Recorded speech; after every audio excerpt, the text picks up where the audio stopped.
నమస్తే అన్న. మీకు నమస్తే అన్న, నా పేరు చంద్రశేఖర్ అన్న. నిజామాబాద్ లోకల్. అవునా, నిజామాబాద్ లోకల్ కంటేశ్వర్. నేను విరించి హాస్పిటల్ ఎగ్జిక్యూటివ్ అన్న ఫ్రమ్ హైదరాబాద్ బంజారా హిల్స్. ఎట్లా ఉంది ఇక్కడ నిజామాబాద్ డెవలప్మెంట్ కానీ? నిజామాబాద్ డెవలప్మెంట్ అంటే మీకు కనిపిస్తూనే ఉందన్న. ట్రాఫిక్స్ కానీ అక్కడ ఉన్నా కానీ అండర్ డ్రైనేజ్ డెవలప్ అన్నారు కానీ అంతేం లేదు అన్న. ఒకటే అన్న, ఇప్పుడు ప్రస్తుతం నిరుద్యోగ వృద్ధి అనేది ఎక్కువ ఉన్నది అంటున్నారు. కేసీఆర్ సార్ అంటున్నారు నిరుద్యోగం ఎక్కడ ఉంది, నిరుద్యోగం ఎక్కడ ఉందని. ఒక్కసారి అన్న మీకు ఇక్కడ రోడ్డు పైన నిరుద్యోగాలు మన కాలేజ్ చేసిన వాళ్ళు ఎక్కువ అనిపిస్తున్నారు, ఏ ఎక్కువ అనిపిస్తున్నారు? అన్ఎంప్లాయ్ ఎగ్జిక్యూటివ్స్ ఎక్కువ కనిపిస్తున్నారు. చదువుకునేదేమో చాలామంది, వాళ్ళకి అసలు ఉద్యోగాలు వస్తలేవు. ఫస్ట్ ఆఫ్ ఆల్ ఉద్యోగాలు రావాలంటే ఇక్కడ వెల్ఫేర్ స్కీమ్స్ అన్ని మేము ఇచ్చాము. Double bedroom pensions, Rythu Bandhu చూపించమని చెప్పండి అన్న. చూపించమని చెప్పండి అన్న, చూపించమని చెప్పండి. ఏడిచ్చారు చలో ఆడికే పోయి మాట్లాడదాం. డబుల్ బెడ్రూమ్ దగ్గర పోయి మాట్లాడదామన్నా. ఎవరు ఎంతమంది ఉంటున్నారు అక్కడ, వాళ్ళు ఏ విధంగా కట్టినారు, కింద బేస్మెంట్ ఎట్లుంది, కింద కంకర పోసిర్రు ఏం పోసిర్రు అన్న. వచ్చే అవకాశం ఉందన్న ఇక్కడ లోకల్ ఇప్పుడు నిజామాబాద్లో ప్రస్తుతానికి? అన్న ప్రతి ఒక్కరు ఒక్కొక్క అవకాశం ఇవ్వాలన్న. ఈసారి బీజేపీకి అవకాశం ఇద్దాం అనుకుంటున్నాం. బీగల గణేష్ మన ఈయన సూర్యనారాయణకి అవకాశం, సూర్యనారాయణకి అవకాశం ఇద్దాం అనుకుంటున్నాం. 100% అన్న. హిందువులు అయి ఉండి సపోర్ట్ చేసుకోవాలన్నా, బీజేపీకి సపోర్ట్ చేసుకోవాలా. ఎందుకంటే నిరుద్యోగ వృద్ధి అనేది మన దేశంలో చాలా ఉందన్న. ప్రతి ఒక్కడు వచ్చేసి మేము అందుబాటులో దగ్గరలో ఉన్న కామారెడ్డి జిల్లా నుండి కేసీఆర్ గారి కంటెస్ట్ చేస్తున్నారు. అక్కడ ఎట్లా ఉంటుంది అన్న? గజ్వేల్లో తోక ముడిచిండు, కామారెడ్డికి వస్తుండన్న. కామారెడ్డి ప్రజలు ఏ విధంగా బుద్ధి చెప్పండి, ఆ విధంగా బుద్ధి చెప్తారన్న. నేను కూడా కామారెడ్డిలో వరకు వేసి టోటల్ ఉన్నదన్న. వెంకటరమణారెడ్డి మామూలు క్యాండిడేట్ కాదు, ఆయన తక్కువ అంచనా వేసుకుంటారు అన్న. ఒకటే ఎగ్జాంపుల్ అన్న, గజ్వేల్ నుంచి వచ్చే బస్సు గజ్వేల్కే పోతుంది, కొడంగల్ నుంచి వచ్చే బస్సు కొడంగల్కే పోతుంది. Kamareddy bus local sir, Kamareddy డిపోకే పరిమితం అయితే తప్ప కామారెడ్డి నుంచి వేరే దానికి పోవడానికి అవకాశమే లేదు. గజ్వేల్ నుంచి రాష్ట్రంలో ఎలా ఉంటుంది ప్రభావం? మరి రాష్ట్రంలో ఈసారి సీఎం మూడోసారి నేనే అంటున్నారు కేసీఆర్ గారు, దానికి ఏమంటారు? ప్రజల మీద ఉందన్న అది. ఎందుకంటే కొందరన్న ఇప్పుడు మన ముసలి వాళ్ళకి ఏం చెప్పలేం. నాకు నిరుద్యోగ బుద్ధి ఇస్తుంది, నాకు ఏది పింఛన్ ఇస్తున్నాడు అంటున్నారు. కానీ అరే నీ కొడుకు ఉద్యోగం ఇస్తున్నా, ఫస్ట్ అది ఆలోచించు.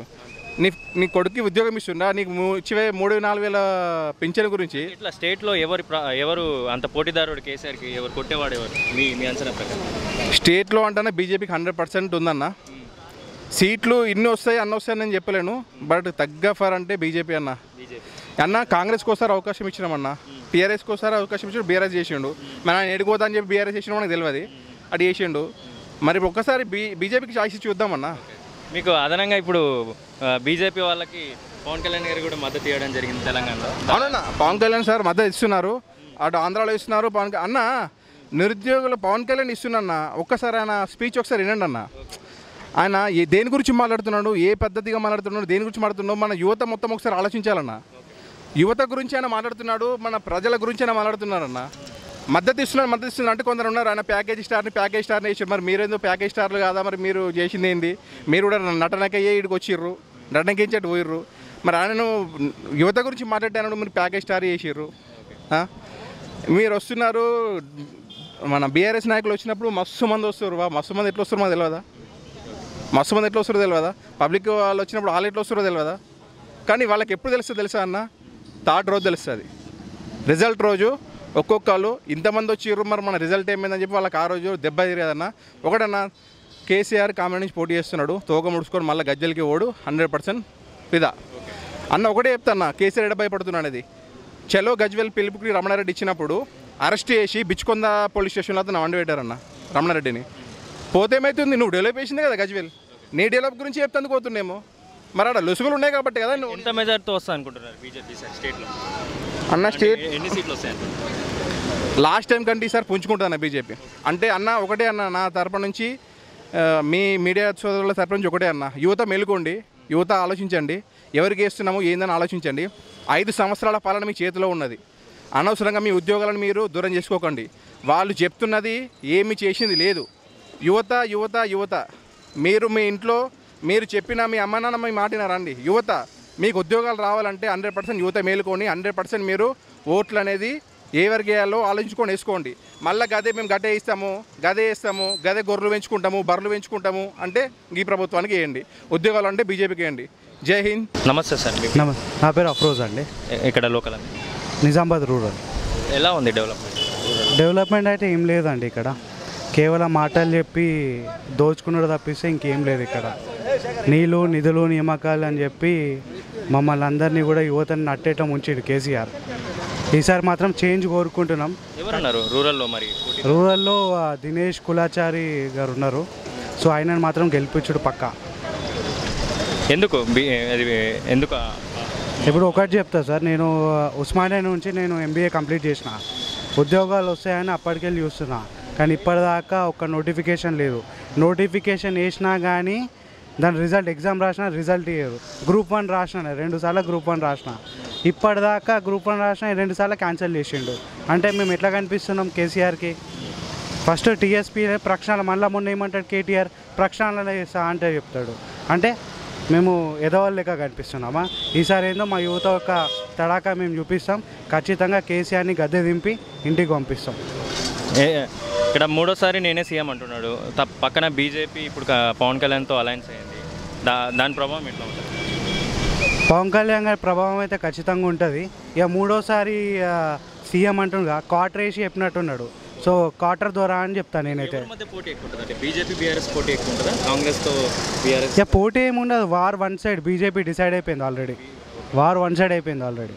బీజేపీ పక్కా గెలుస్తుంది, ప్రభుత్వం ఏర్పాటు చేస్తుంది. ఇక్కడ ఖచ్చితంగా బీసీ సీఎం అవుతాడు. బీసీలు అందరం కూడా, సబ్బండ వర్గాలందరం కూడా ఈసారి బీజేపీ కోటేసి మా సీఎం అభ్యర్థి బీసీని తెప్పించుకుంటాం.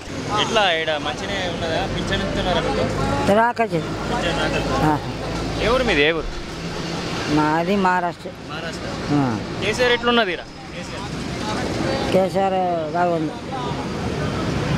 బాగుంది కానీ ముసలి మనిషికి సాయం చేయక, చదివి పిల్లలకి జీతం లేక ఎట్లా బతకాలా? ఎప్పటి నుండి ఉంటున్నావు ఇక్కడ నిజామాబాద్లో 20 సంవత్సరాలు. మరి డబల్ బెడ్రూమ్ ఉన్నారు కానీ వాళ్ళకి ఏం చదువు ఉన్నది, ఏదో పని చేసి బతుకుతారు. ఎవరు గెలుస్తారు ఇక్కడ మరి? ఎవరు? టీఆర్ఎస్ గెలుస్తుందా మళ్ళీ? కేసీఆర్ గెలుస్తాడా మళ్ళీ సీఎం? ఎవరు గెలుస్తారు? దేవుడి చేతిలో ఉన్నాయి, మనిషి చేతిలో లేవు. ఇవాళ నువ్వు ఓటు ఈడేస్తున్నావా మహారాష్ట్రలో వేస్తున్నావా? మహారాష్ట్రలో వేస్తే వీళ్ళకే, ఈడ వేస్తే వీళ్ళకే. ఈడ ఎవరికి వేస్తావు మరి? కారుకి వేస్తావా, చేతికి వేస్తావా, కమలంకి వేస్తావా? కమలంకే వేస్తానమ్మా ఇప్పుడు. నమస్తే తాత, మీ పేరు? పోషెట్టి. పోషెట్టేడా ఊరు? ఈ నగర ఈయన లోకల్లోనే ఉంటారా? ఎట్లా ఉంది మరి? ఎమ్మెల్యే మంచి చేసిండు ఇక్కడ డెవలప్మెంట్? పింఛన్ ఇస్తున్నాడు, చేస్తున్నాడు అంతే. డబుల్ బెడ్రూమ్ ఇచ్చారు ఇక్కడ అందరికి? మాకు దిక్కు లేదు, ఈయన నగరం లేదు. ఇక్కడ ఊళ్ళోకి ఏమైనా రైతు బంధు అన్ని పడుతున్నాయి అంటారా? ఏమమ్మా తిరిగా ఇస్తున్నారు. మళ్ళీ వేస్తావా ఎమ్మెల్యేకి? మళ్ళీ ఓటేస్తావా? ఏ భగవంతుడు చేస్తావు, గెలుస్తాడా? సీఎంగా గెలుస్తాడా మళ్ళీ? నాకు నా చేతుడు కనిపిస్తుందా లేదా? అందరు మాట్లాడుకుంటారు కదా ఇట్లా.